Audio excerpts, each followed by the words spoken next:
メだ。あんなもん突きさえしなければ。夜叉ヶ池が氾濫、大水ですか。その水底には竜が住むって言うんです。この鐘は明けむつと暮れむつと夜中牛むつに一度ずつ。しかし変だな。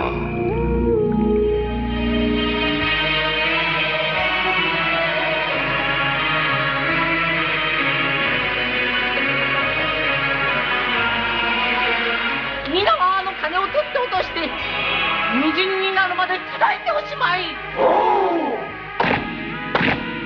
人の命のどうなろうとそれを私が知ることか。逃げだ。夜叉ヶ池の龍神に雨乞いの生贄を捧げるのだ。女王様だ。この村で一番の美人はあの琴引き谷のおゆりさんだ。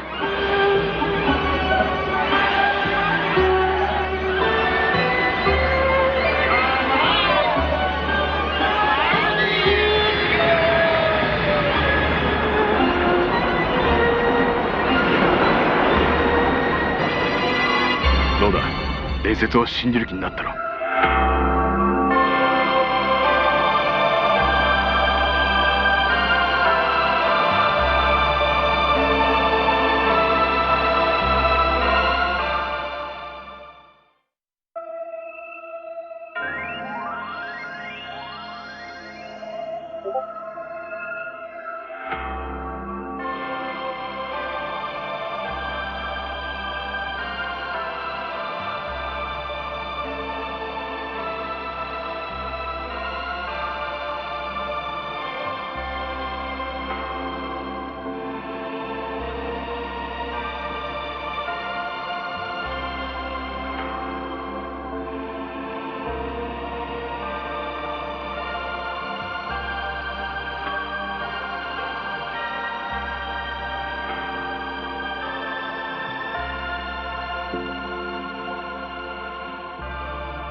Toronto, Cannes, Berlin, and Sundance, everybody chat about. Good movies, chat about.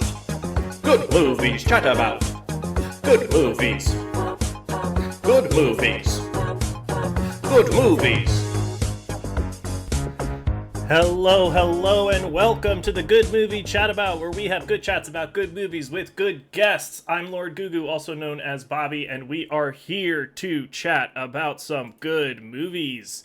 Let me change when I'm streaming to Pat real fast. There we go. Sorry, the name Nicole is so... What the heck is happening? Sorry, 1 second.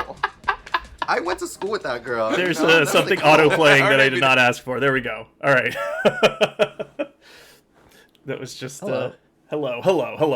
Now, normally, Pat, I haven't introduced you yet, so hang on 1 second. I'm sorry to be rude. But normally, because I do normally say a bunch of housekeeping crap here at the top, but I'm actually going to save that. I'm not going to get into that. I'm going to save it for the end of the stream today. The only thing I will mention is of course, you may notice up here in the top middle of the screen, I do have the bell of Yul Brynner above our heads, and that's of course just the traditional streamer curse that is sometimes put on streams, and so I have that curse placed on this show. So it's not a big deal. I just need to, before the end of 90 minutes, just make sure to ring it 3 times, and it shouldn't be a problem. But I'm not gonna do it now. I'm not gonna bog down the episode. I want to get into it and instead introduce our guest across the screen from me right here, the great streamer, fuser, DJ, AMV aficionado, and personality formerly of Polygon and now of twitch.tv/pizza_suplex. Shout out underscore in the middle of the username.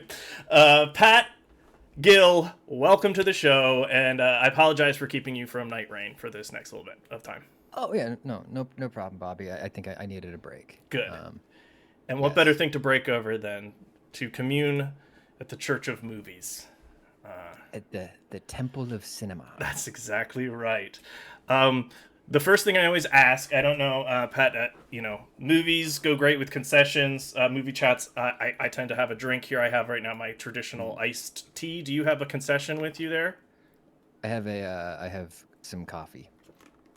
Very good. Nice, Cup of nice, Joe. nice black coffee. Pat can be louder. Thank you, Abby. I could also turn it up on my end too if you need more from me there. Let me I know. think I boosted you in Discord, and I okay, think that cool, did a cool, good cool, bit. cool, Yeah. Cool. Thank you for letting me know. So some nice coffee as we have Yes. our intellectual conversation here about film. Pat, I don't know when you watched the movie we're going to be discussing today, but what was the last movie that you watched besides that, if it was that? Oh God! Besides that, hang on. So Demon Pond was. I watched Demon Pond this morning. Nice Saturday morning cartoons. I watch. The most recent movie I remember watching is the Pat Labor movie, the first one by Oshii. Oh. Not With familiar with that the one. mecha. Oh yeah, it's like a. It reminded me a lot of. It's an animated movie by Oshii, the director who did like Ghost in the Shell and sure. some other stuff like that. Mm-hmm. But it's vaguely a mecha movie, but it's a lot more like it reminded me a lot of Shin Godzilla in that it just starts with the suicide of like a mysterious scientist guy who leaves behind like a riddle and a curse, and then the rest of it is just pure like logistics and sort of a procedural thing of them trying to figure out the disaster he created before it kills a bunch of people. Very Shin Godzilla. Yeah, I mean, that sounds really cool. I'm going to have to check that out. Yeah, it's really great. It was great, yeah. What's your favorite of the Shins? The Shin Godzilla, Shin Ultraman, Shin Kamen Rider? I think I haven't finished Shin Ultraman yet. See, that's my favorite one, Shin Ultraman. Really? I love that one. Yeah, there's something about the way that they do the sort of retro effects, like how they honor that and how they do the modern. And I also love Hidetoshi Nishijima, who was also the lead in Drive by Car.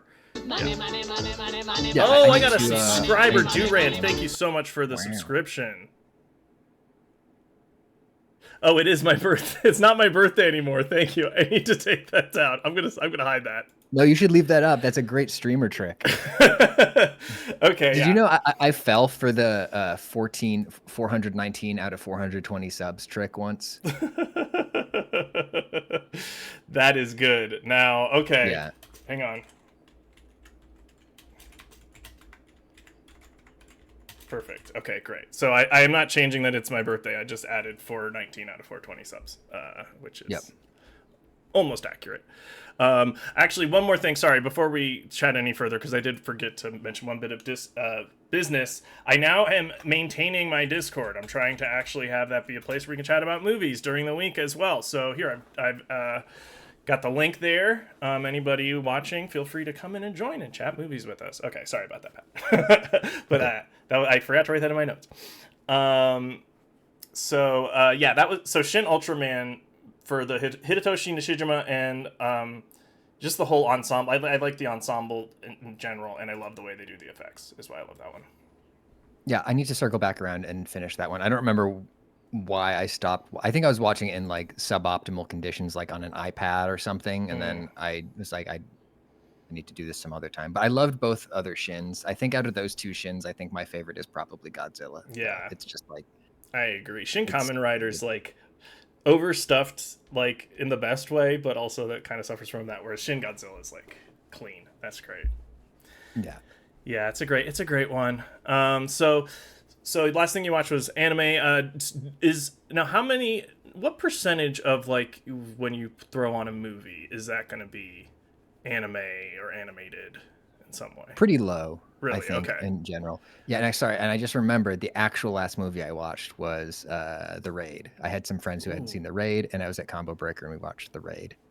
Yeah, that's a good time. But yeah, anime I think is kind of a low percentage, like of my total movie watching, but I do enjoy, really enjoy a select few films. I guess I'm always looking for like recommendations of more like really good anime movies, because like I feel like so many of those are like tied to franchises and sort of part of the larger like marketing arm of like a manga or a shonen series or something, and like some of them fucking whip, and other ones it's just like, okay, yeah, well, here's the next One Piece movie or something. Yeah, I feel the same way. I mean, like completely. I mean, I love standalone Japanese animation movies. I mean, at this point, I've watched all the Satoshi Kons, and I actually, except the one thing I haven't seen, and I actually just got the Blu-ray for Paranoia Agent, which I haven't seen, and I'm excited to watch. I need to see that. But I've seen all the rest of his stuff. And actually, from AMV night, it inspired me to watch. I watched Mind Games for the first time, and really loved that. I gotta see Mind Game. And then I checked out another one of that director's other movies called Night is Long, Walk On Girl, which is a really fun, ambling, like just like a night, like a one night kind of movie. Which, speaking of, tease, which I'll at the end of the stream next week, is a all night, one night movie. Next week's movie. So I like those kind of movies in general. Yeah, I really love just seeing, I don't, because like such a big part of like anime's history, right, is that like they were forced or conceded to do it very, very, very cheaply. So anytime you get to see like a really talented animator given a fucking budget and just going nuts with it, it's so cool. It's I mean, have you seen just like that's a lot of the fun of Miyazaki and stuff is like, especially when you get to like, Spirited Away, and after that is like he has clearly the blank check and can just whatever he wants to conceive. Sorry, what were you saying? Oh, I was asking if you've seen Vampire Hunter D Bloodlust. No, I think I do have that on my watch list, and I think actually that was another one from AMV night that I added to the watch list. So I'm very excited for that. I actually need to make my AMV. I still haven't done it for the. I need to too. I've been delinquent, been very busy. Are you on this show? Do you mostly do Japanese cinema or? Well, not. There isn't a rule for it, but that has been the case. Yeah. So this is my 11th episode, and hang on, fifth Japanese movie. I want to say maybe. Cool. Hang on, let's see. We did. Ikiru was the first movie we did. Then. We also did Seven Samurai and Harakiri. Hang on, am I forgetting some? No, so maybe this is the fourth then. Okay. Not that bad. I mean, bad. I mean, I could do it every week. I mean, I've said on this show in the past that so I kind of went on a whole journey with movies. A few years ago, I watched 500 movies in a year, actually more. Whoa. Than that. Yeah, it was a bit much, but I just kind of set a goal for myself and did it and became weird. I was not weird before then. And what I found is, I love exploring all international cinema, but Japanese cinema is my favorite. I mean, and Asian cinema is like a special, all Asian cinema, but then honing it even further, Japanese cinema all day. Mm-hmm. But it is mostly live action that I've seen. Is it like a which like directors are you into the most? So I mean, obviously, Kurosawa is like the first name that you're gonna say, but my favorite actually is Kobayashi, so Harakiri, and the one that I really love from him is the Human Condition trilogy, which is a 9-hour trilogy about a guy conscripted to fight in the Japanese side of World War II, and he's a pacifist, socialist guy, and it really reflects. The reason I love Kobayashi is that he puts a lot of his worldview and like politics into his movies in a cool way. Yeah. And they're always like, you've seen Harakiri, I'm sure, right? You seen Harakiri? No, I haven't seen Harakiri. I need to. That's in my top 4 movies right now on Letterboxd. I love Harakiri, and it's very much about the failures of systems to help people, basically. That's so cool. I like that he is politically sort of cool. There's this thing that happens a lot when like I watch like foreign cinema, or I think it happens to a lot of people, where like the sort of cultural obfuscation of it being like from a different place with different context can sometimes mean you're like getting really, really hyped for like an extremely reactionary, like borderline fascist work just because you don't have the context for what's going on in it. Yeah, that can be really tough with stuff like westerns and stuff too. A lot of the time, I mean, this can be Oh God, certainly reflect a lot the of Searchers like is Yeah. awful. yeah. I did a western I recently watched that I really loved is Winchester 72 or 73. It's a movie about a gun, and it stars Jimmy Stewart, and it's a western, but it's like this gun keeps changing hands, and it's all the people that it touches, and it's like a really cool. That's such a cool concept. Yeah, and those are the kind of westerns I like, or like Johnny Guitar, which is about like Sterling Hayden and Joan Crawford, having to face down like the angry town that's ridiculous or whatever. It's like that's the sort of stuff I like. That's more, and I mean, there's a lot of that. And another thing that is like sort of what you're saying about having to think of another cultural context. What I think I really respond to in these Japanese films of the 50s in particular and into the 60s is it's also the time, and there's so much interesting things happening culturally. Like, so this is just post American occupation, and there's a lot that comes out of that. And obviously they're in the shadow of nuclear devastation, and you get Godzilla out of that and other cool movies, and also just trying to like sort of reestablish or have a sense of their identity, like cultural identity, after coming out of like having it be perverted and be this really ugly thing. Getting to sort of remake that. And I think this movie actually slots into that a bit.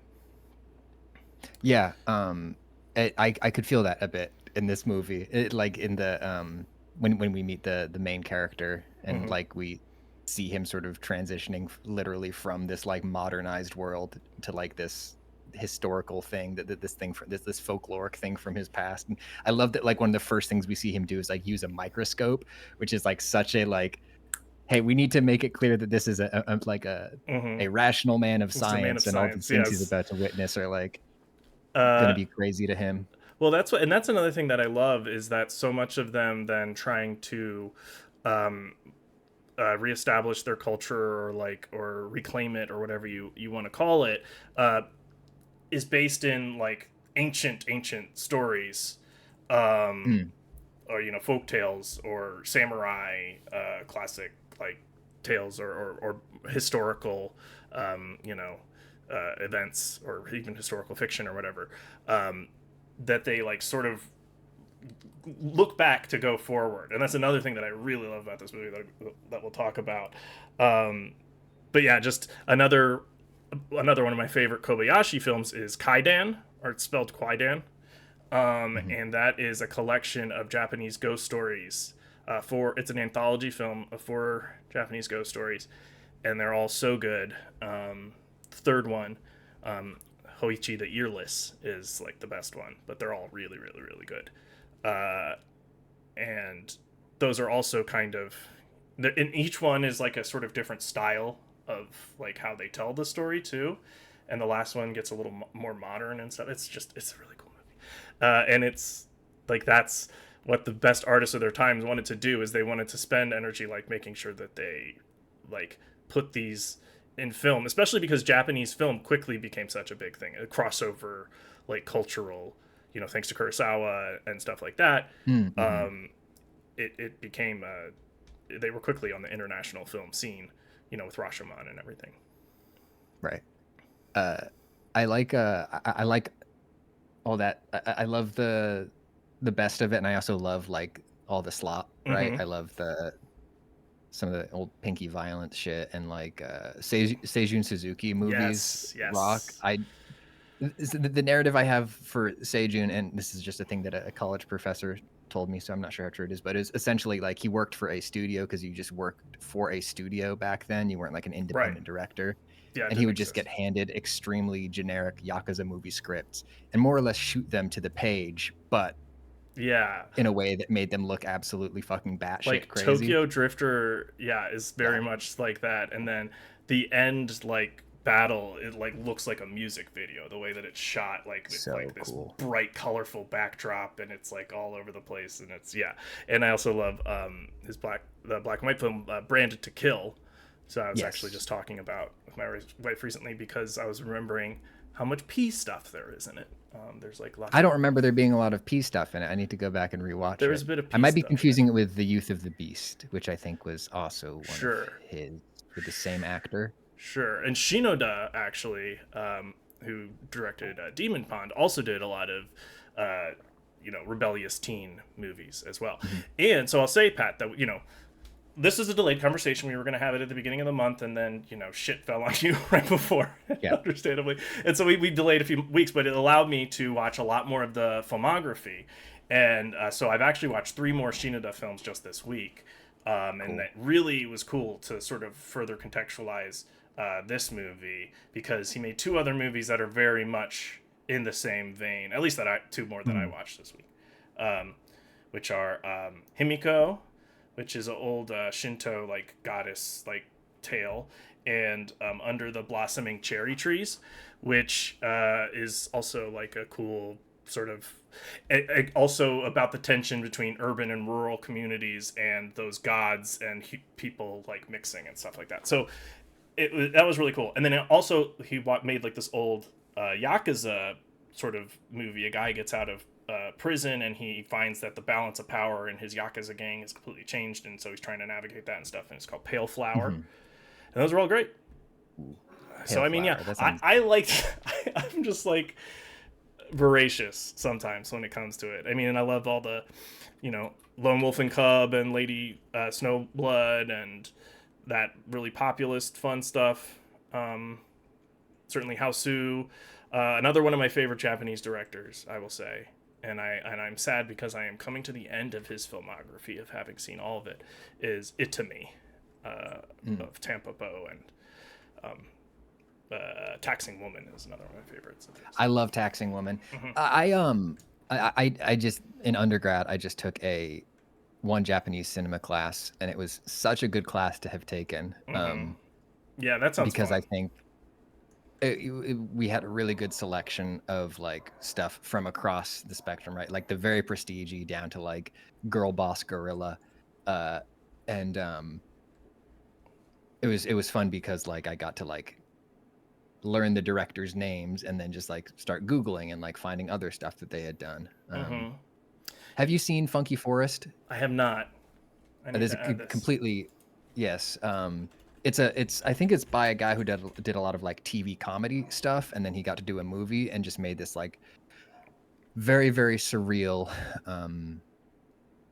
sort of sketch-based film about like children and like kids, coming of age and like people figuring out bodies, and it's like got a lot of like funny body horror stuff in it. Oh, I mean, Japanese, they're special with their body horror. I do. When they get body horror, Tetsuo, the Iron Man, I mean, and the second one, Body Hammer, I might even like even more than the first. I need to see Body Hammer. Yeah. I've only seen Tetsuo. But that's what's like, and what I've just loved is kind of retracing. Like I find, okay, where's like a 5-year span that I haven't really explored too much, like in Japan. And now at this point, I've like really come through. And what I love is then, you find like Kiyoshi Kurosawa, who's like still making movies now, and also was the main mentor for Ryusuke Humaguchi, who is like my favorite current director in Japan, just in general. I've loved their last 2 movies more than like any other movie. He did Drive My Car and Evil Does Not Exist are the last 2 that he did. Cool. And anyway, he's just and so it's just, I don't know, just getting to like, that's what I love about film in general, is you just pull on the thread and you just see where it leads you. And yeah, I've just had an especially fun time hanging out in Japan. Thank you for the follow, Upscale Mescaline. Thank you so much. I still have Mr. Nitro. I forgot to do new alerts for this week. I didn't have Demon Pond alerts, so we'll have our Crumb alerts one more week. Have you ever seen Crumb by chance? I have seen Crumb. That was one of the first time I partook of a Criterion sale. That was one of the ones that I bought. What'd you think of Crumb? I'm wondering. Oh, piece of shit! Great documentary. Yeah. Yeah. I mean, we had a lot of fun talking about it. I talked about it last week, and Okay, cool. that's why it's just fresh in my mind. And yeah, he's like but also like he escapes being the absolute like worst kind of vile person, like compared to like you find out about his brothers and stuff, and they kind of like are a contrast. And it's like because he was able to purge some of his, whatever you want to call Yeah. it, into Yeah. art, even if the art Like- was reprehensible. Like a guy who knows what he likes, right? And Right. like you can do a lot of harm by both following what you like, but by following what you like. But I feel like when it's not hidden, Mhm. that makes it like marginally better, right? When Right. it's like, yeah, no, this guy's not kidding himself about what he's Yeah, into. Like he yeah. wants to ride around on the back of a big-legged woman. Yes, he would and love he a knows piggyback. that. Yeah. Uh, He's not like finding weird ways to get that. I mean, he is finding weird ways to get that, but he's not subtle about it. Yeah, and I also just found it interesting how much his whole aesthetic came to like define a whole almost generation of counterculture or whatever, and how much he hated that. Like all the things that were most popular that he did are the things he hates the most. Like he hates Mr. Natural, he hates the Keep on Truckin', he hates like Fritz the Cat, and just all this shit that he did that was like. And I love breakthrough how stuff. misanthropic the part where he's like sitting in a cafe, like sketching people, and he's like, all these people wearing their T-shirts with brands on them. It's like, Yeah. chill, Right, dude. he's It's not just a that deep. misanthrope to his bones. Like it's like if they didn't have brands on him, you'd find another thing to hate, man. Like he would be like their hair bothers me or something. Yeah. Anyway, so that was Crumb that we talked about last week. Do you have any other avenues you've gone down in your film journey, like any other countries or genres you've enjoyed exploring? Is your life as a film goer?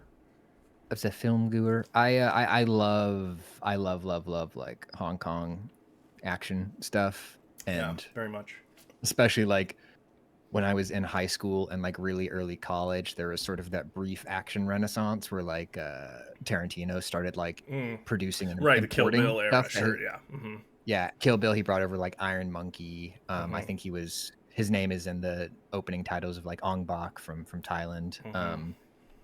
And a lot of that stuff kicked ass. So I would just go to the Bull Moose Music in Portland, Maine, and just like any like Hong Kong movie I could find, I would just bring it home used and watch it. And I had a really good library of super weird stuff, and I really loved all of that. And I still really like action movies.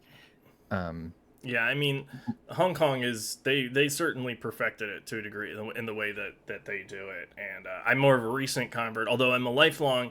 One of the first, like, because I was a big wuss of a kid, and even action movies would kind of scare me, with like because all the gunfire and stuff. But one of the first like hard action movies that I remember watching was Rumble in the Bronx, and I remember loving it, just like really connecting to it. And so I've always had a kind of soft spot for Jackie, and so in the past few years, I have really explored all the corners of his filmography and the Lucky Stars, and especially Sammo Hung. I may at this point even love more than Jackie. Sammo fucking rocks. Did you see the Eastern Condors? Got that? Yeah, I do. I have that, and which is a very cool movie in that it's like on paper, like as described, it's a really hard drama of like all these soldiers dying brutally, but it like is still a Sammo Hung movie that is like funny somehow when you watch it. I have a question about taste. Right. So like when I was a kid, right? So like one of my introductions to Jackie Chan was Rush Hour, and it was the coolest fucking thing in the world to me. And then like when I grew up and I saw like video essays and stuff that would like compare scenes from Rush Hour to stuff that Jackie had done in Hong Kong, where they're doing like the same setups, the same gags, like the same stuff, but it just looks infinitely better in the Hong Kong version. And I think I probably started to recognize that like as a teenager, or like when I started buying those Hong Kong versions. But like what's does stuff being good matter? because I fucking loved Rush Hour so much. Well, I think that there's something to be said for taking, like, that was Jackie's. I mean, he'd been in Hollywood movies before that, but that was sort of his big, like, breakthrough starring, and then he did Shanghai Noon and all that kind of stuff after that. But, like, that was him put into that, like, that Hollywood context. But I totally agree that the old Hong Kong stuff is better, both because he was younger, and the man has been doing nothing but fucking damaging his body every day of his life for, like, 50 plus years. And, but also, he has his crew. Like, he has his guys, like his stunt crew, like that he has the same guys that he always works with. And some of them may have come into Rush Hour, but it's not gonna, he would have controlled like the entire production basically. Right. In fact, he directed some of his movies. Actually, I love some of the ones he directed. Fearless Hyena is really funny. And features a very weird Jackie Chan in drag sequence that is also funny. He also briefly dressed up as Chun-Li in City Hunter. Yes, he did. And I've seen some of the like really bad Jackie movies. Heart of Dragon, have you seen that one? I haven't seen Heart of Dragon. That is the one where Sammo Hung is his brother, and he is mentally I have it. disabled or handicapped, or whatever you want to say. And yes. I this is one of my few. I always say I hate one sentence joke letterbox reviews unless I do them. And that's one of mine, where I said alternate title, I Am Sammo, because I Am Sam. That's of course good. Everybody remembers I Am Sam. I need to watch that one. I've had it sitting on my shelf for a while because I was on one of the websites that did like the re-release of it, and I read the description for it, and they used an antiquated word for Sammo's condition, and I was like, they would have. Yep. Well, I suppose I'll need to see this. Righting Wrongs fucking rocks. I've seen Righting Wrongs. I mean, my favorite is Wheels on Meals. That's not favorite. A Chan one. Okay. Yeah. Righting Wrongs is sounds familiar. Cynthia Rothrock is in there. Oh, this I do love Canadian Cynthia kickboxer Rothrock. dude. Yes. And I forget who the lead in it is, but he's fantastic. Is it Yuen Biao maybe or something like that? Or I don't even think it's one of the big three. Let me see. But I love the In the Line of Duty movies as well, or whatever they're called, In Line of Fire. The ones with that start with Michelle Yeoh and then they cycle other stars. And those kick ass. Yes, Madam, especially, and that one has Cynthia Rothrock as well. Yeah. Oh, you know what? I think it is Yuen Bao. No, no. It's Biao Yuan. Is that this? Yeah, same? probably. Yeah, they'll. Yes, it's him. That's the Chinese surname first.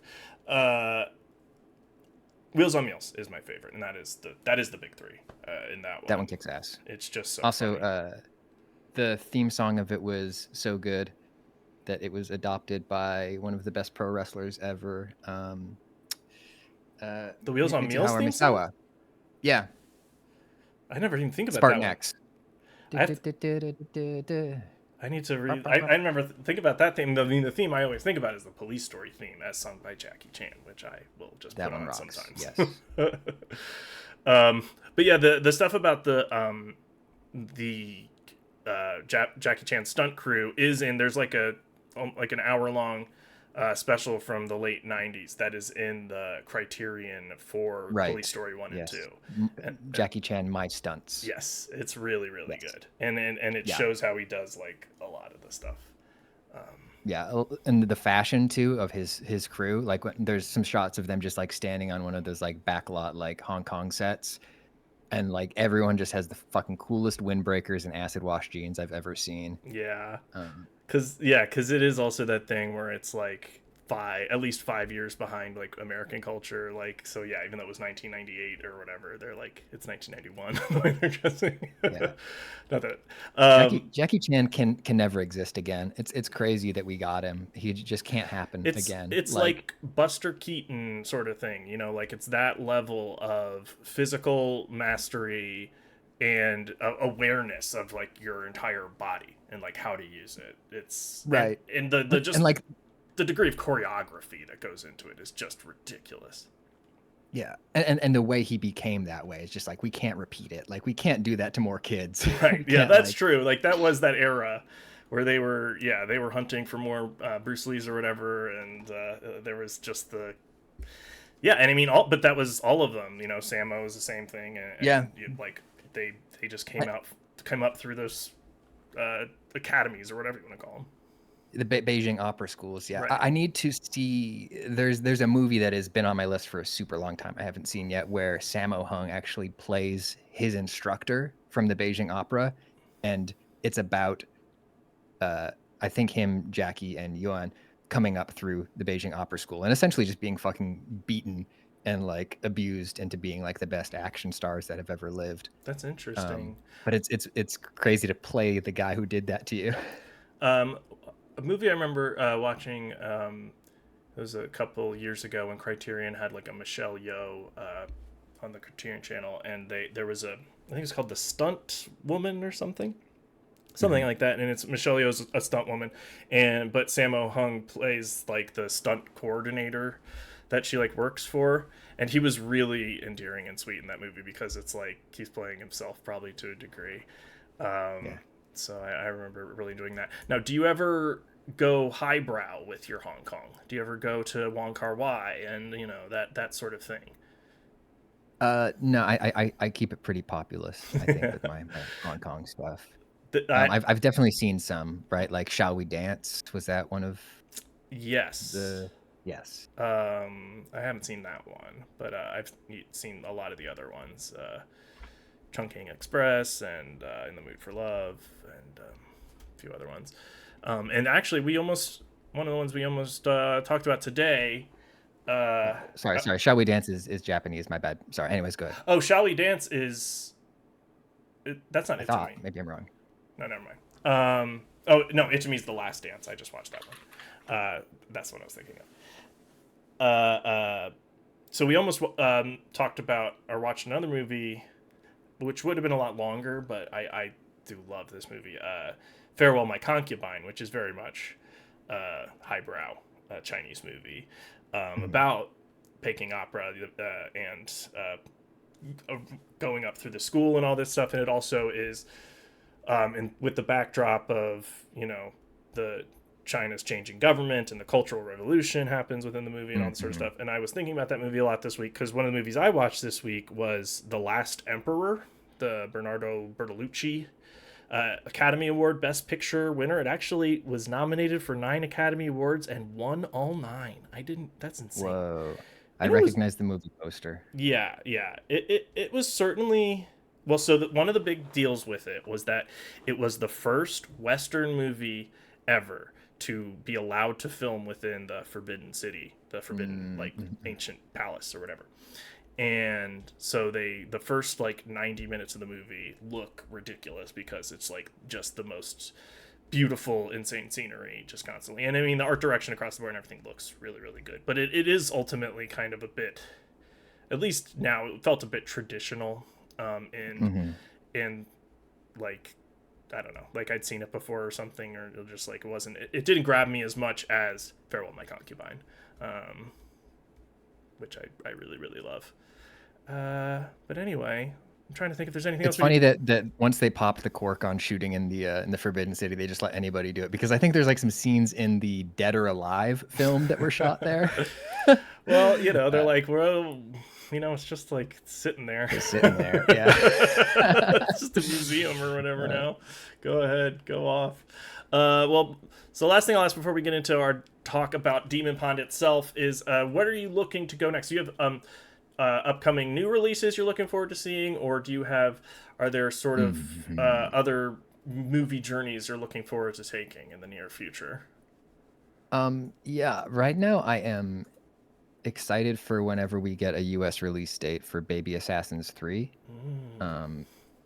which are Baby Assassins films. They're on my friend's Plex. I've seen 1 and 2, but I haven't watched them, and you're saying I should. Okay, yeah, I think so. Yeah, I really like them. So they are directed by a really, really young Japanese director, I think Yugo Sakamoto, but they star just 2 of the most charming actors I've seen in a really long time. One of them is Saori Ozawa, who doubled for Reina Sawayama in John Wick 4. So the cool lady who works at the Osaka Continental, her stunt double is Saori Ozawa, and she just kicks so much ass. She's like, there are these odd couple movies about like two Japanese like recent graduate girls who live together and work as assassins, and it's like 80% just like sort of slice of life, like relationship stuff between the two of them.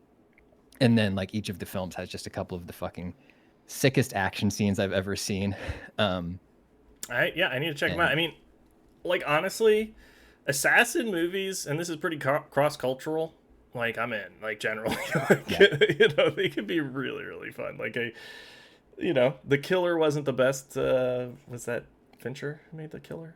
Or the one with Fassbender? But it was fine. It was okay. Yeah. Oh, yeah, I never watched that one. Yeah. It was all right. It has John Woo Killer. It has Tilda Swinton in it. She's one of my favorite actors. So I do. Well, we love to see a Swinton. Yes.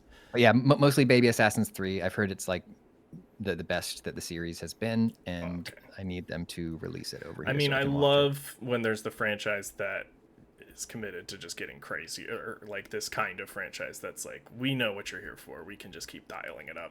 We'll just keep turning that dial. Well, that's great. I mean, I want to check those movies out. That sounds awesome. All right, Pat.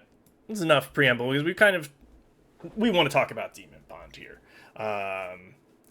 The Villainous. I don't know the Villainous. Villainous rocks. It's really fun. It's okay. Korean action drama about like sort of just a shadowy organization that like trains deep cover killers. Okay, that's also on the list now. I'm really love this. This is the most I'm adding to my list from an episode, and that's the best. Okay, so Demon Pond. This was a movie that I'll just talk about how my first viewing of this was. That I remember when Criterion announced it as an upcoming movie, and I hadn't heard of it, and I didn't even know Shinoda. I wasn't familiar with either. But I read the description of it, and they said like psychedelic fantasy or something like that, and I was like, yep, add to cart. And so I blind bought it and I watched it, and I really was taken by it. I mean, I really, really loved it. I'm curious what your initial reaction was. I liked it a lot. You aren't committed to love it as much as I did. You are free to have your own. Sucked. It was weird. Everyone in this movie was weird. Everyone was acting weird. The dude was like a crab guy. What? No, I was tone checking the movie at first. I was trying to figure out what flavor of movie this was going to be for like the first 15 minutes, and it swerved me a bunch of times. Yes. Like at some point I was like, okay, I think I understand that this is like, it's a little quirky, it's a little modern. Yeah, and there's like the just music, a touch of like that sort of. So stuff is like slightly off, but you think, okay, so it's going to be like that type of thing, and then it swerves on you completely. And one of my favorite things that it does is the way that it catches you off guard, because it parcels stuff out just like in such a cool way, and it lets it be pretty like grounded for almost the entire first half, close to it, before it starts going off. And then when it starts going off, it just keeps going off, and that's really fun. Sort of like shifts from feeling like this sort of like new wave cinema thing. You know, my film. No, I mean, he is very much Japanese new wave. Like Shinoda is one of the premier people, so that is what it is. So it feels like that sort of like countercultural sort of like flavor for a little while, and then just suddenly it feels like a stage play, and it's like the performances, the makeup, the acting, and all of a sudden it just feels like there is now a stage play in the middle of this thing that felt like a movie before. So it is based on a kabuki play. That makes so much sense. It's actually a very Isao Tomita is the original playwright that they adapted it from, and that playwright was at the time, and I don't know if it was when exactly it was, but he. Isao Tomita he did the music. I looked at the wrong Wikipedia article.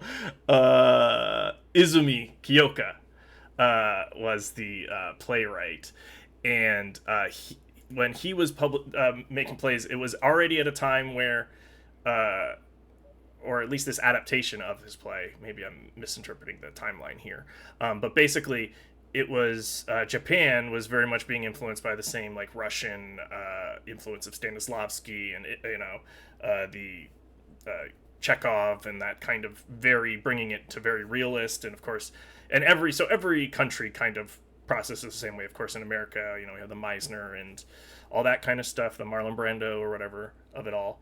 And Japan was also just very much in that, and so this was almost rebelling against that and wanting to really, like I said, like re-embrace the sort of kabuki traditions of, you know, all this stuff, and as well as no theater traditions. So this is where I'm excited, because I have a degree in theater. My favorite college professor was Japanese, and she was awesome, and so she talked a lot about no theater, and so no is like the much older, more traditional, tied to religious tellings style of theater, and it's even more like sort of controlled in its movements, and it's very just very much like regimented in what it is and how many, you know, actors and all this sort of stuff. And then kabuki is also like a traditional Japanese form, but it's much more populist. It's much more dance and music and about, you know, an audience. And one of the things with kabuki is that traditionally the female leads or the female parts would be played by men. And in this movie, they like, so that's another way that they, so so what I really love as somebody that I've done theater and, you know, trained in theater, whatever, is anything that tries to bridge theater and movies, because it's impossible, and that's why it's cool. It's like you try to like mix these things together, and it doesn't always work. But here, I just really appreciate that they're like committed, down to having Bando, the actor who plays both the princess and the lead of the film, Yuri. Yes. And he's great. I mean, they're both really good performances. I really love his performance in this. And it's really cool to see him doing like different. They're very different characters, right? Mm-hmm. Like, it's yes. One of them is the one that exists in our world is much more considered for like a character who exists in the real world, as opposed to, you know, once they're under the pond and we're seeing the stuff under there, it is pure like theater. It's cool to see the same actor sort of pull off both right in the same movie. Yeah, and there's a really cool shot at the end where she's traveling, and it's shot against blue screen, and so you can kind of see it a little bit because it's like 1978 when they're filming this, right? And but like she was walking across, and so you have all these magical, mystical creatures as well, who we meet halfway through the movie in this amazing Fantasia sequence where it's just everybody looks so ridiculous. Also, the catfish priest, one of my favorite characters. Great character. Great character design. And she walks by all of them, and then they finish it off with her walking by, you know, the princess, and it's like a magic sort of moment of both of them being able to coexist, which you couldn't do on a theater stage. So it like, it's like the ways that they can do stuff that they can't do elsewhere, but still like have all those elements. And yeah, so Shinoda was really wanting to like preserve the traditions like within the movie itself, as well as like the folk tale of like the story that it is, which is also, you know, this old tale that's been dramatized. I should say, and I couldn't find it, but I'm gonna track it down. There, Takashi Miike did an adaptation of the same play. Demon no Pond. way! And there is he does have a filmed recording of it, I think from 2005. And I've like found reviews of it and stuff, and it sounds really cool. So I would love to find it.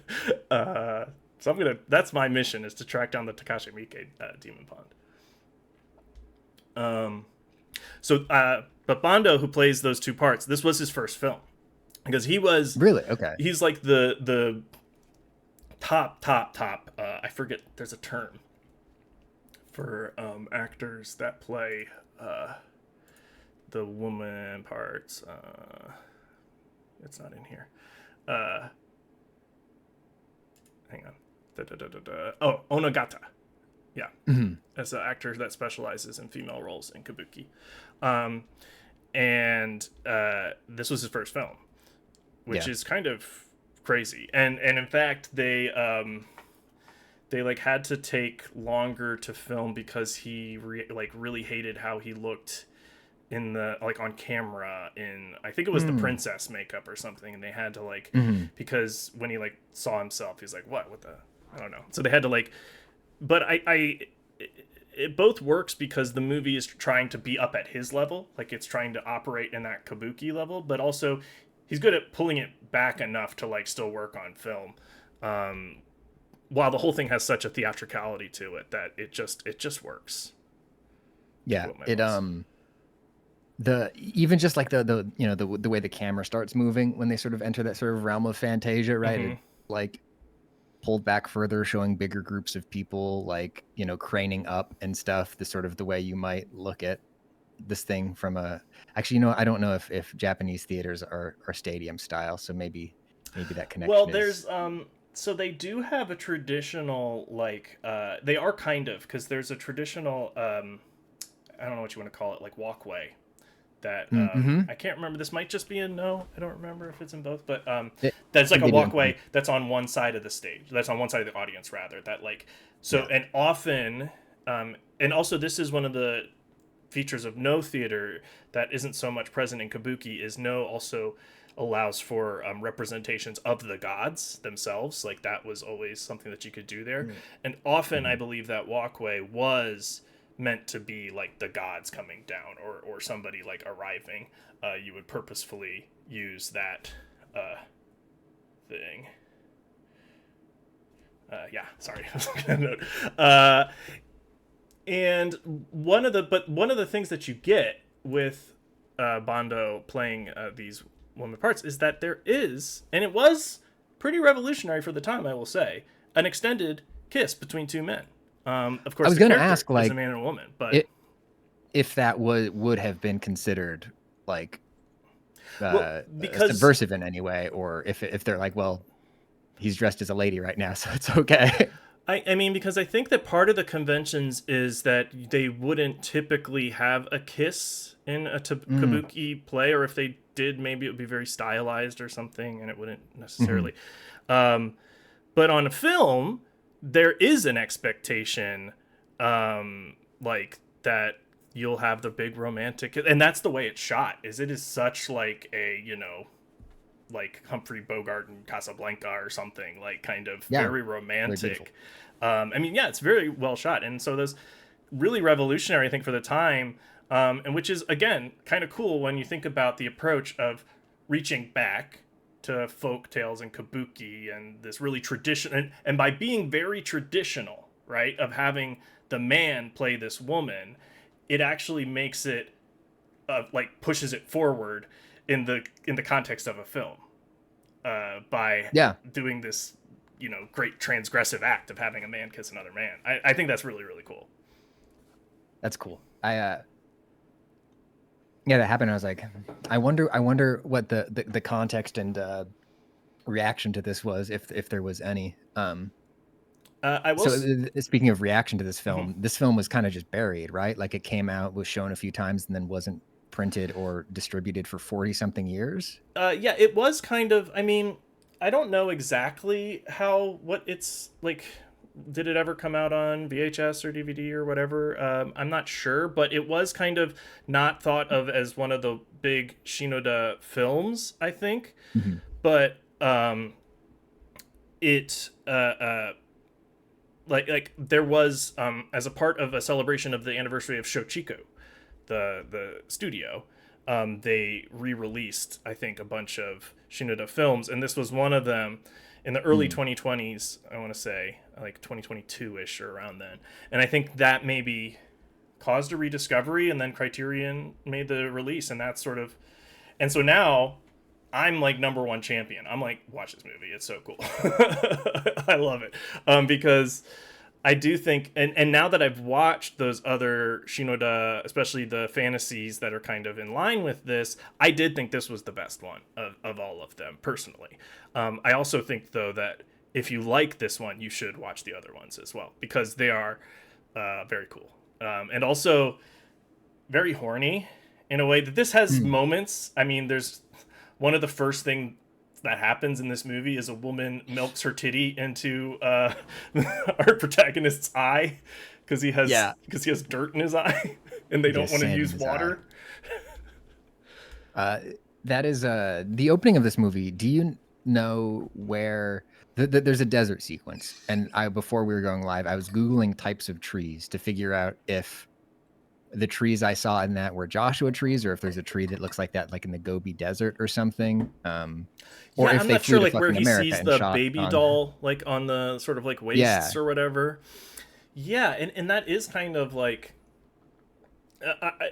I think that it's to start to suggest the drought that the town is in, and that, and also give it this oasis feeling, right? Like this life, which is the pond, that's the water source there.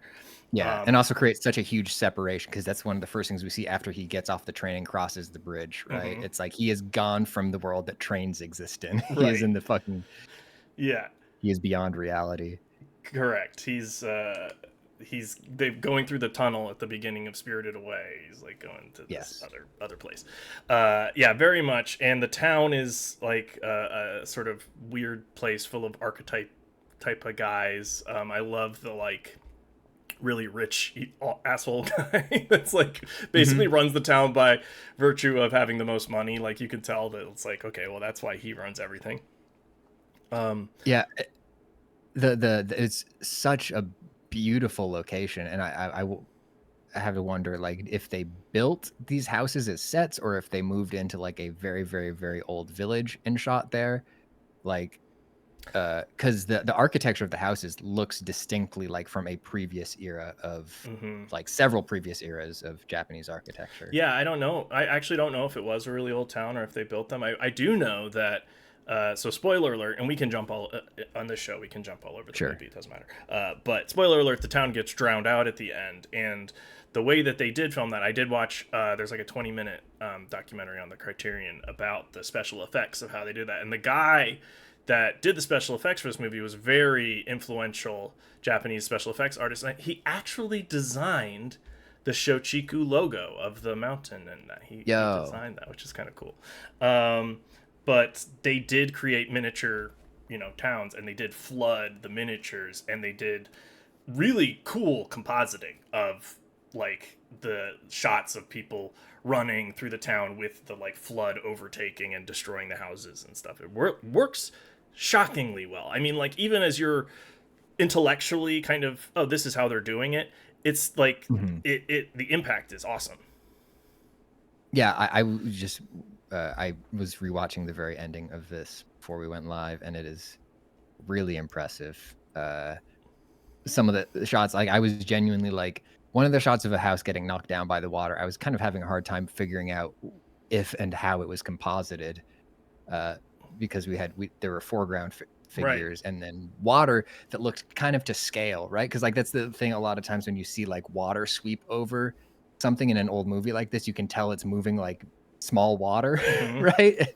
But like they were at least doing it at a like they quantity. really like drowned out the set. Like they had like they fully created just like a watertight closed set that they prepared to just destroy with drowning, and it looks really, really cool. I do want to shout out the two male actor leads in this movie, especially one of my favorites, who is Tsutomu. Tsutomu. Wait. Nope, hold on. Yeah, Tsutomu Yamazaki. There's another Tsutomu who is one of the screenplay writers. So I'm like, wait, that's not his last name. No, Tsutomu Yamazaki, who I know from, lots of Japanese movies. He's in a few different Itami movies, notably Tampopo, where he is the lead cowboy guy, and he's also plays Nobuko's husband in the funeral, and he's the like main adversary in Taxing Woman. But also his first, I don't know if it was his first film role, but his first like major breakout film performance was in Kurosawa's High and Low, which is my favorite Kurosawa. I assume you've seen High and Low. I haven't seen High and Low. See that, or have I? Hang on, let me see. That's it's a modern contemporary crime drama, and it's I haven't seen this one. It has an adaptation coming out this year from Spike Lee. Whoa. Highest to Lowest, starring Denzel Washington. It just premiered out of competition in Cannes. They gave Denzel a special Palme d'Or for his career, which was very nice, and he was very moved. Yeah. But that's a really cool movie, and it's about a kidnapping, and the kidnapper means to take this rich shoe executive's son, but he doesn't realize that he actually takes his driver's son, who was playing with the other one, and then it's a whole like examination of, is this man going to pay the ransom for a son who's not his, when he's really financially leveraged to try to do a takeover of his company and all this kind of stuff. Anyway, the kidnapper is played by Sutomu, who you only really meet in the like last third of the movie, and the final scene is like the reason that movie is like my favorite, and it's because he's just kind of a really, when you find out his motivations and stuff, it's a very cool moment, and he plays it really, really well, especially for someone in like their first big acting gig. So I really love the lead actor in this movie. That's all to say. I love Sutomu. Yeah, he's great. He's he's casting. We're talking about our man of science, right? Yes, the man, the visitor, who finds his old friend. Yes. Yes. He's you don't know what to make of him at first. He like, the way he's dressed, you're almost like, is he going to be a comic character, right? With the way he is, and I think the point is just to make him feel like a fish out of water. But he's got like the fancy he's got his whole life on and his back, right? He's got that big like mountainer's backpack, yeah. And I what kind of outfit is that? Because it reminded extremely lowbrow point of reference here. I was like, oh, that's Gill douche from MXC or Takeshi's Castle. Right. He's not called Gill douche in Takeshi's Castle. Yes. I got the reference. Yeah, I don't know. When you talk about like the weird sort of like I don't know, like chaps, but like that like sort of buckle over the shoes and bottom of the like. Yeah, he's got like a little buckle on his hat. He looks like a little World War I guy, kind of. Yeah. Well, I mean, that is and that is the time, right? Because it is, I think, 1910. Okay, yeah, right. So 1913. it's yeah, right. So it's in the 1910s. So that is about when it would be. So maybe it is just like to give you time and place or whatever real quick with his look, or just to give him the status of an outsider, so that when then you meet Yuri and Akira, that they are very rural, they're very traditionally dressed, they're very like in that, and also Akira, I really love when you meet him and you're just like, I mean, it's a great moment as an audience, like watching this movie, you're like, that's the hair they're using for that guy, that's so fake, that's such a fake. Yeah. And then of course in the movie he takes it off, it's like, yes, it's supposed to be obvious that it's a disguise, like it's great. It was really good. So the basic premise of the film is, guy comes to town looking for his friend, meets a bunch of crazy characters because there's there's a severe drought going on, and then the myth of this town is that they have to ring a bell 3 times every day. Right. Sort of like the Brenner bell, but I'll get to it.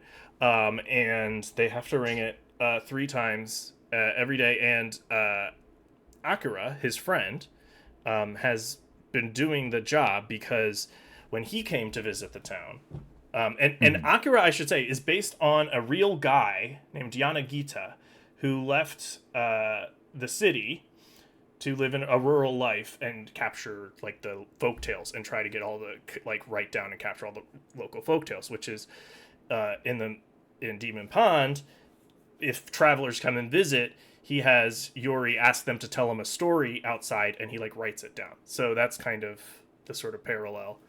that's how you pay for your meal or lodging or whatever, is by telling the story.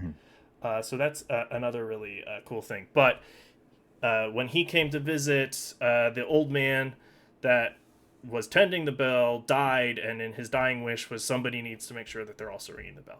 So he marries Yuri, and he has been ringing the bell ever since. And then the town, because the reason that he has to ring the bell is because there's this magical demon pond of the title, Leo pointing, and Once Upon a Time in Hollywood. And there is a magical dragon, which is Princess Shirayuki, that is contained in this demon pond. And there's a deal with the gods that the dragon will stay in the pond at bay as long as they ring that bell. But if they don't, then it will all be flooded. But the town that's going through a drought starts to be like, well, maybe we want to be flooded. Maybe it's good. Maybe we don't ring the bell. Or maybe we do human sacrifice.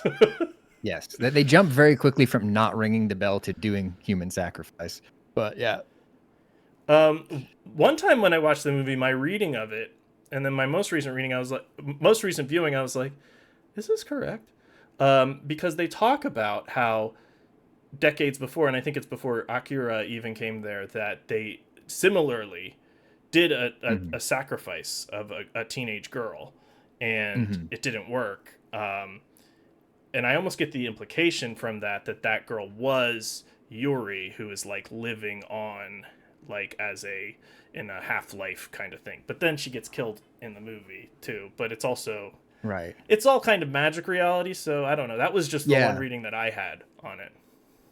This is a very Reddit brain idea take here, but like, what if so I briefly, in my confusion of recognizing that the same performer was playing both characters, I was like, are they about to sacrifice the dragon god to the dragon god? Is it going to be like sort of extremely dark irony thing? Right. I mean, I had that same on my first viewing. I was like, okay, so they're saying that she is the princess, like she is this dragon, like or like she's the manifestation that's living out here, but she is connected to this dragon. And that's, I mean, I almost feel like they're feinting towards that intentionally with using the same actor. Right. Yeah. And it is also because the town doesn't trust her, and when you first meet her, it's very like the music. That's when the music starts getting really weird for the first time, and she's kind of like hiding her face a lot, and you're not sure if she's an old woman, and then you see her and she's a young woman, and it's all this kind of that first scene where our main character meets her and he says, "Oh, I thought you were older." Yeah, just by like her energy or something. Right, and it's so it's. You know, planting in you, maybe the town is right to distrust her. I don't know. Maybe she is sort of behind this type of thing. But no, it's actually, I mean, this is why I kind of love the movie, is like I'm left at the end of it being like, so what? I feel like it's a folk tale. It's a, kind of fairy tale. Those tend to have like morals or lessons. So what is it for this movie, this telling of it, almost, do you think? And there's no That's like a really good question. And it's a great movie because it's not obvious. It's very all over the place, but you could draw any number of conclusions, I think. Yeah, I mean,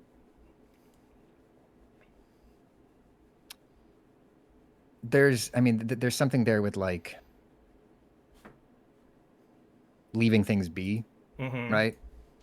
Or I don't know. It both feels like it feels like it's in some senses like saying like we continue traditions, right? Because like if we don't, right, we turn into a mob and we are drowned. Right. Yeah, like, which is not a progressive take, but it's like.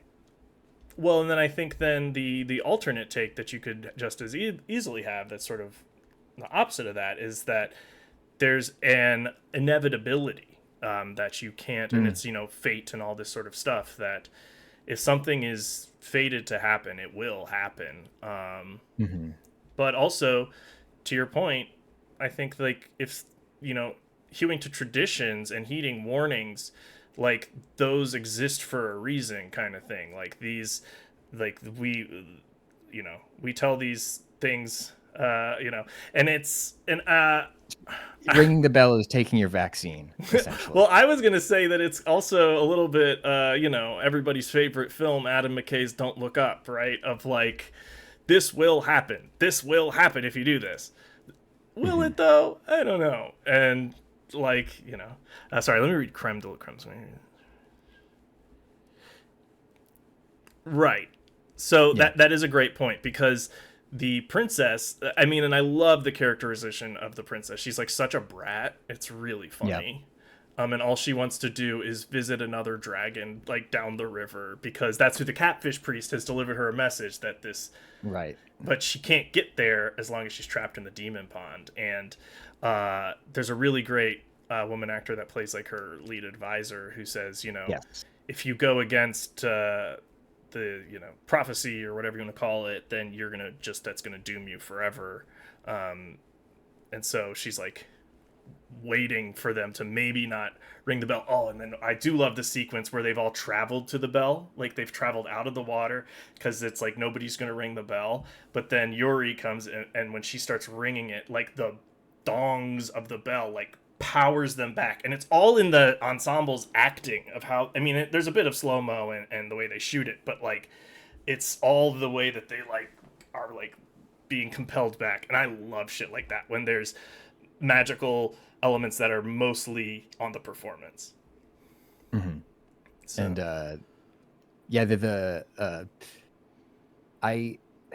trying to think of like, what is I have with Japanese folktales in general. Like honestly, most folktales of a certain antiquity, right? Like once you get to a certain point of age, it's really hard for me to scry what the meaning is of it, or what the intended meaning is.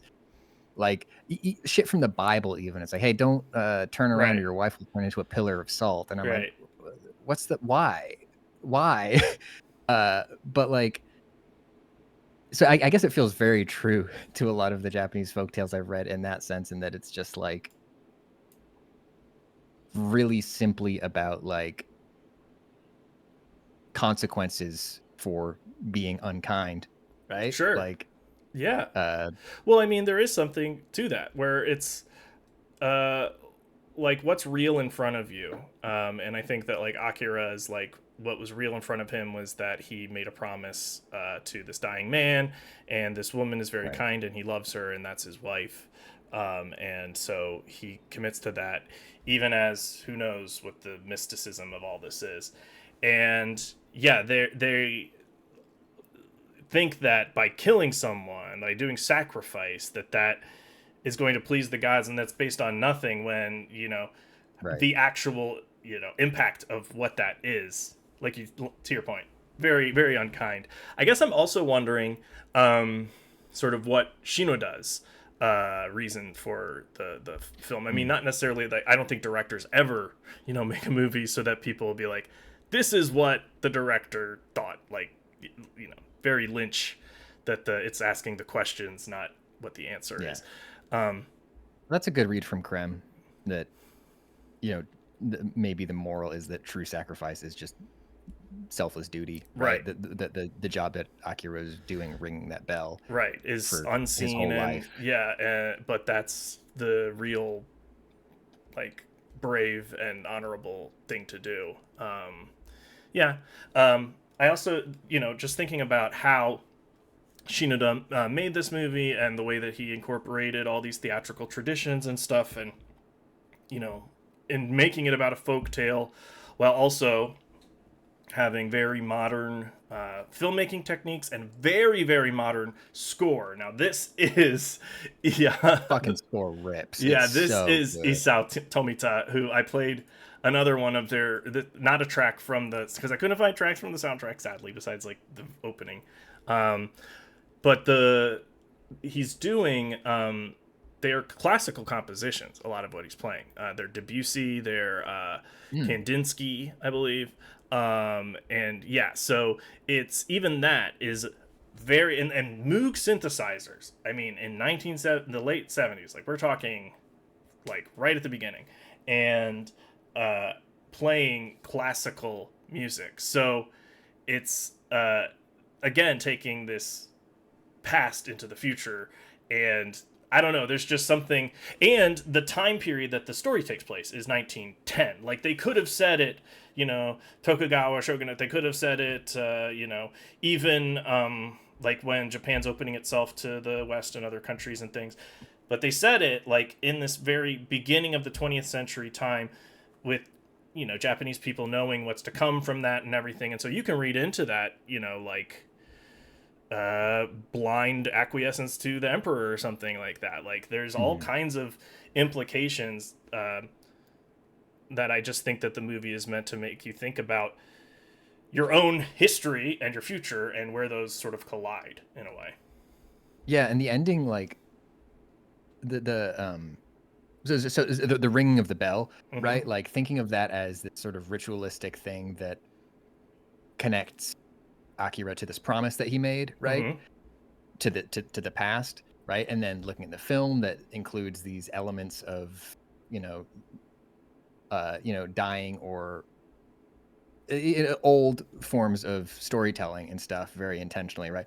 It's like the inclusion of those things is sort of a ringing of a bell to sort of keep this thing alive. But then the moment at the end that I think is really cool and important and interesting, that I curious about, like the thought behind, is that our main character decides to survive the end. Yeah, he ties himself to the support beam or whatever. Yeah, ties himself to the support beam when the wave comes by, and he watches Akira and Yuri get swept away. Like, he reaches out to sort of help them, but they don't seem interested in being saved. So there's this interesting moment at the end about people deciding whether or not to continue or die with tradition. And Akira, who has been living his life as a kind of sacrifice of devoting himself to ringing this bell every day, then his final act is sacrificing, is just accepting, that, like, this is now, either because he failed or because it's the ultimate, way for him to go, almost, after he's lived his life here. And I love the final shot of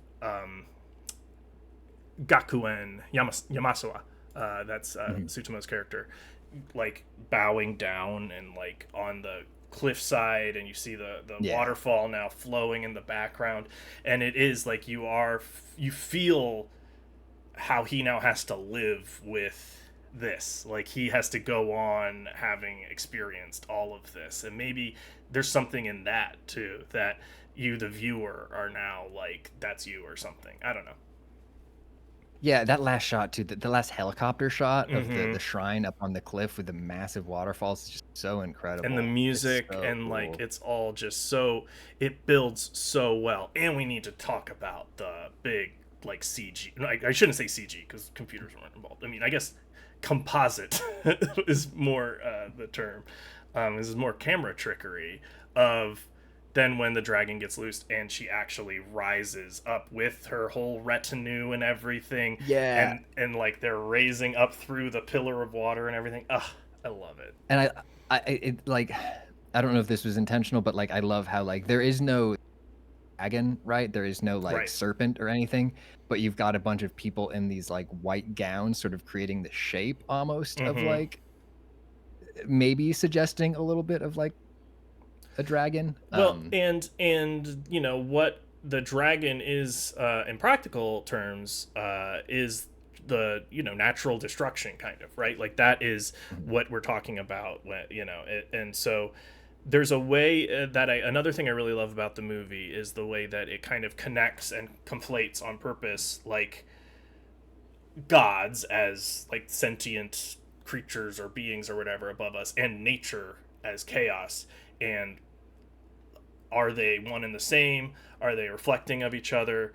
And so I really, like, I love, like, Werner Herzog movies like Aguirre the Wrath of God or Fitzcarraldo that are, like, about going against nature and nature, like, sort of becoming, man versus nature. That's one of the classic story types or whatever, and it reflecting the gods. And by the end of the movie, I just really feel that myth, nature, and human nature, like, all these things have kind of collided into one cohesive thing that you can't even obviously, by me struggling, can't even quite put into words. Yeah, yeah, and all this stuff about humanity is also like, and gods and nature's a movie where a guy's in a crab costume going. That's right. Like, I love that shit. I Yeah. fucking love that shit. I mean, the first time watching it, just being like, this is so lovely, and the music, and it's shot so beautifully, and then there's this crazy guy with a huge crab arm, and there's a fish guy, and like, Yeah. they're full grown humans in these giant like Power Ranger villain suits kind of thing. Tokusatsu, yeah. Yeah. I did at one, like, once we'd been following them for. Mm-hmm. Wait, is the movie just about these guys now? Because I'm into that. I'm fine with like Right. it just being about like this bumbling pair of a fish and a crab. But really, it's And then like they meet the first evening or so. I think that he's there, and it's sort of like the implication, I think, is like at night, like the demons can kind of pierce the veil or whatever. Or, like you can kind of see them a bit more. But I also love like when they walk into the pond, and then like the way that then they come into the pond is like it's just like now they're underwater, but they're in this new set. I don't know. It's so just awesome. I love all the little touches, like the manifestations of mud, right? They're just little people in there. Oh yeah. And the just ghostly samurai sort of just loitering around. Yeah, and that also, so like, and it does create a nice parallel then with the townspeople who have their archetypes. Like there's the priest townsperson, and there's I can't remember some of the other ones, but they all have like their role and their job, and it feels very much the same thing. And so again, that's like this collision, like there's this bubbling tension from this side, there's bubbling tension from this side, and then by the end it like truly like escalates and explodes in the best way. That is interesting though, that like if there's somebody in this movie that would be considered the villain, right? We've got a Shinto priest who doesn't know what the fuck he's talking about, and we have like a guy who's feels like he's supposed to be like a sort of governor archetype, right? Like he dresses very, very modern and Western, right? And it's like sort of the collusion between Shinto and modern society that team up to make a mess. And it's like a reflection of that this is, these are choices that people make, and like the Shinto priests going along, like everybody has to proactively decide to join the mob, and that's doesn't end well for them. Let's see if there's anything else in Demon Pond. He's a very bad Shinto priest. He's very bad. To do a sacrifice. We're looking into him very, very strongly. She didn't do anything wrong. Yeah, no, I think Demon Pond is. Wait, what the? What the fuck's happening? What? Oh no! What is this? Oh, what is going on? Fuck! Oh no! Oh shit! I forgot to ring the bell. Oh no! You're supposed to do it 3 times this stream. 3 whole times, and I didn't do it even once. Ah, fuck. Oh no. Oh no. Oh, and the music's starting too. Oh god. Okay, well we're gonna flood. Pat, thank you so much for being here while we flood. Of course. I'm sorry for the abrupt. This is, this is what happens when you forget to ring the Brenner bell, the Yule Brenner bell. Sorry, Yule. So Pat, obviously people should follow you at twitch.tv/pizza_suplex. Yes, they probably already do. Thank you so much for joining. Of course, this is really fun. Thank you. Yeah, absolutely. So I guess we're flooding, and now we're flooded, and actually no, never mind. It's fine. Okay, we're just in Pandora. It's all right. It's all right. We're with the Ometakaya people, so they'll take care of us. They'll teach us how to breathe underwater. I love their whale friend. Tolkun, yeah, the Payakan, of course. Yes. We love Payakan in this. How is your baby? It's too painful. Yes. We love the Tolkun, we love the Ometakaya, and of course we love the Sullys. Thank you. Hopefully it will have dried out here by next week. I'll announce, very exciting guest. So we'll be at a special time. This week I'm gonna post my new weekly weekend schedule. Weekend at Gugu's, Friday, Saturday, Sunday, every week. I'm the weekend streamer now. rebranding. And next week we'll be at a special time during the Sunday night time. We'll be doing the Good Movie Chat About with Slow Puke. That's Whoa. right, Slow Puke. And What are you watching? We'll be talking about After Hours. Remember when I said a fun all-night movie? That's it. Have you seen After Hours, Pat? Oh no, I was told I absolutely need to see After Hours. You should watch that. And you know what? 90 minutes, in and out, real fun. Love that. And the cast is just ridiculous across the board. Well, oh, no, my Avatar video ran out, so I guess we're fine now. Oh no, my recommendations. Don't look at those. All right. Well, Pat, thank you so much again for being here. Thank you everybody in the chat. Yeah. Oh, I'm going to plug the Discord one last time. If you haven't join the Discord. We're going to talk about movies in there. You can recommend other movies we can chat about on the stream, what movies you just watched. It's been really fun. We've had some people chatting this week, so feel free to join there. And yeah, I'm going to stream also tomorrow night. I'm going to have a block of music videos that I'm going to play. So that will be not for the VOD, so watch it live.